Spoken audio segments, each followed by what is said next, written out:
is 2 weeks before the messenger died.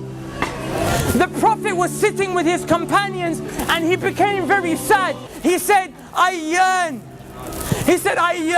to meet my brothers and I yearn to meet my sisters.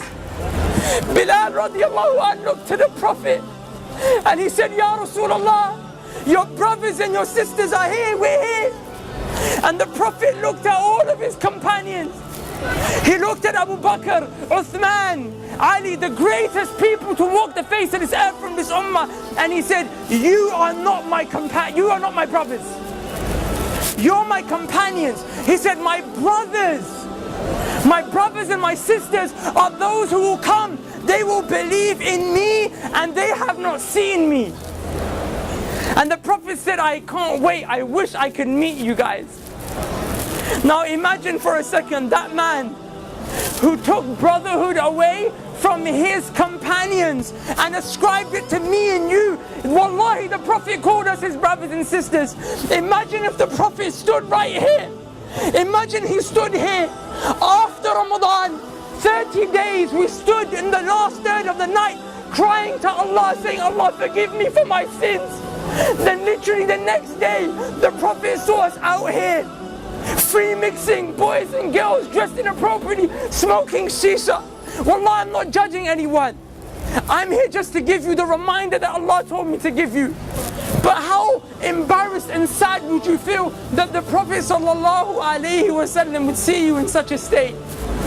Brothers, take yourself, my brothers and sisters, take yourself to the day of judgment. On a day when Allah subhanahu wa ta'ala said, يَوْمَ يَفِرُّ الْمَرْءُ مِنْ أَخِيهِ وَأُمِّهِ وَأَبِيهِ وَصَاحِبَتِهِ وَبَنِيهِ.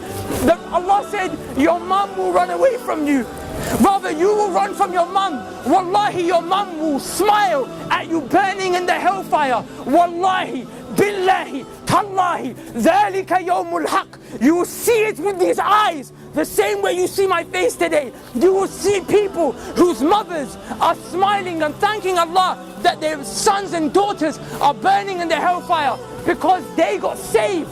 The mother got saved because she took some deeds from that son and daughter that wronged the mum. That day your mum won't spare you.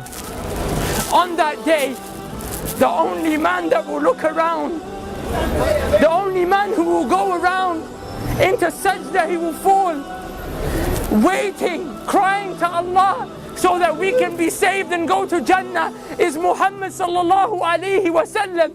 But I tell you something, Wallahi, he won't recognize you unless you are from those who prayed, because the hadith of the Prophet tells us that the Prophet will notice you from the marks of sajda on your foreheads and the marks of wudu on your arms. The Prophet sallallahu alayhi wasallam will go to certain people, however, people like us who pray in Ramadan. So we're going to have a few marks of sajda, we're going to have a few parts of wudu on our arms, but we didn't worship Allah like we were supposed to. We were Ramadan Muslims, Eid Muslims, Jummah Muslims. The Prophet will see people like that. The Prophet will go to them to save them. The angels will envelop them and say, Ya Muhammad, stay away. I'm taking these people to the fire. The Prophet will say, they're from my ummah. These people are from my ummah, leave them. The angels will say, Ya Muhammad, you don't know what they did after you left. The Prophet will say, that very same man who cried every night for me and you so we could be saved.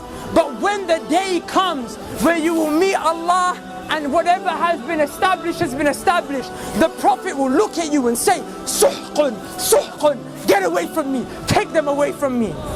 But those who prayed, even though our life was difficult, there was fitna all around us, even though people called us to come out to the shisha cafes, to the clubs, your girlfriend called you, your boyfriend called you, even though that happened, the Prophet will grab those people. He will say, come, come, come. He will save you from the fire, take you to the gates of Jannah where there is a fountain called Al-Kawthar. He will dip his hands in. He will say, drink, drink, drink from my hands, drink from my hands. Are you okay? Go into paradise. Udkhuluha bisalam. Dhalika yawmul khulud. Enter with peace for eternity, happiness, and never-ending happiness that will never cease, brothers and sisters, and never-ending happiness that will never leave. How How do you get to that stage? And I'll leave you with this. The Prophet ﷺ said, a time will come when holding on to my religion, holding on to Islam, will become as difficult as holding on to charcoal. The charcoals that we smoke shisha with. The Prophet said, try and hold on to it. It burns you, let go of it. The Prophet ﷺ said, that's what my religion will become like. Is it not like that today? We come to the masjid, but then the heat of the girls and the guys and the music and the haram, it grabs you, right? So it's hard to hold on to Islam. The Prophet gave you an advice in another hadith.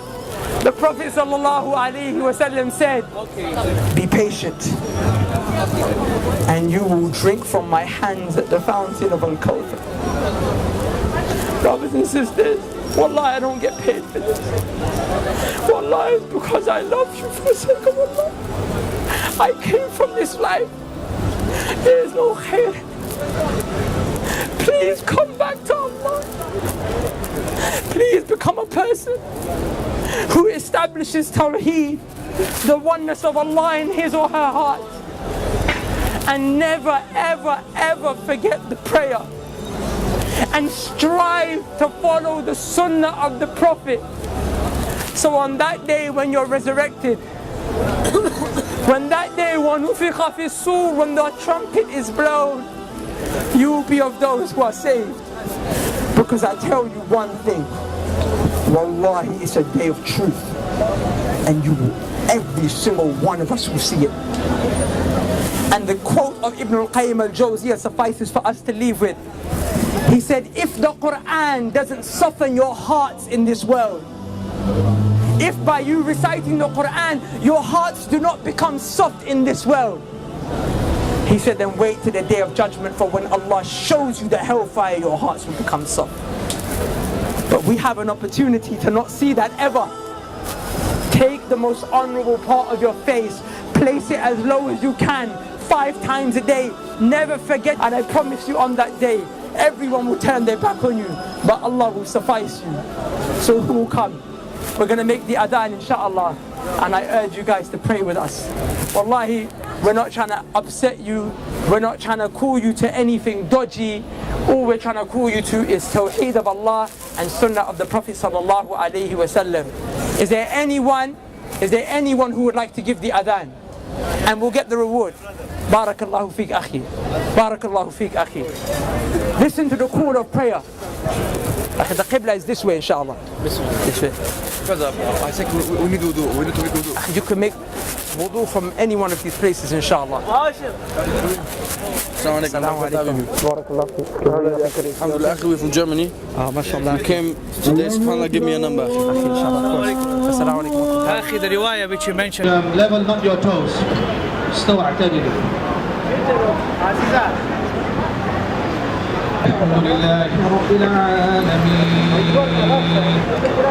الرحمن الرحيم مالك يوم الدين إياك نعبد وإياك نستعين اهدنا الصراط المستقيم صراط الذين أنعمت عليهم وتكون الجبال كالإهل المنفوش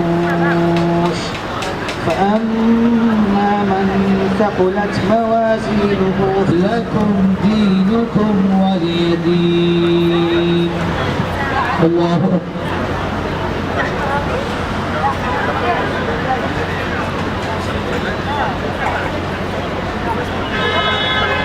سمع الله لمن حمده.